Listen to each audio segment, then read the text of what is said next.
लोगों का सबसे पहले सवाल ये होता है कि क्या ईबे बिगिनर के लिए सही है या नहीं है। तो इसमें मैं आपको कहता हूँ कि ईबे है ही बिगिनर के लिए। अगर आप ई कॉमर्स कर रहे हैं, तो अगर आपने स्टार्ट की है और आप बिगिनर हैं, तो आपको स्टार्ट ही ईबे से लेना चाहिए, क्योंकि ईबे एक बहुत ही ज़बरदस्त मार्केट प्लेस है जिसको अगर आप समझ गए। अगर ईबे के ऊपर आपने ड्रॉप शिपिंग कर ली और आप इसको समझ गए, तो आप ई कॉमर्स में कहीं भी नहीं जाते। आपको पता है कि ई कॉमर्स आप टिकटॉक शॉप पर भी कर लो, अमेजोन जहां मर्जी कर लो, आपको पता है कि ड्रॉप शिपिंग कैसे होती है। ठीक है। नंबर दूसरा सवाल यह था कि हमें टाइम कितना लगेगा। मिनिमम आप टाइम लगा लें, आप कहते हैं हफ्ता भी लग जाए, महीना भी लग जाए, 2 महीने लग जाए।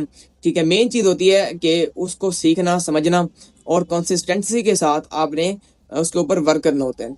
अगर आप 1 महीना इजीली वर्क कर सकते हैं, क्योंकि मेरा जो है 30 डेज फार्मूला चल रहा है ईबे ड्रॉप शिपिंग का, उसमें आपको बताता हूँ कि आपने किस तरह की प्रोडक्ट्स ऐड करनी है, किस तरह आपने लिस्टिंग करनी है, ऑर्डर प्रोसेसिंग को किस तरह आपने मैनेज करना है, अकाउंट के मतलब हेल्थ को किस तरह मैनेज करना है।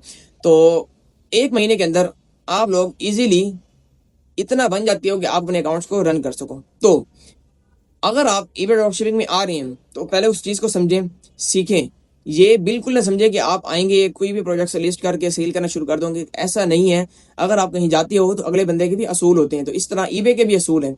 अगर आप उनके असूलों पर चलोगे, तो फिर ईबे भी आपको वेलकम करेगा। अगर आप अपने असूलों पर चलोगे, तो ईबे आपको वेलकम तो नहीं करेगा, फिर आप समझ आपको क्या करेगा। तो इसी तरह अगर आप आ रहे हैं ई कॉमर्स की फील्ड में, तो ईबे को पहले आप समझें, सीखें।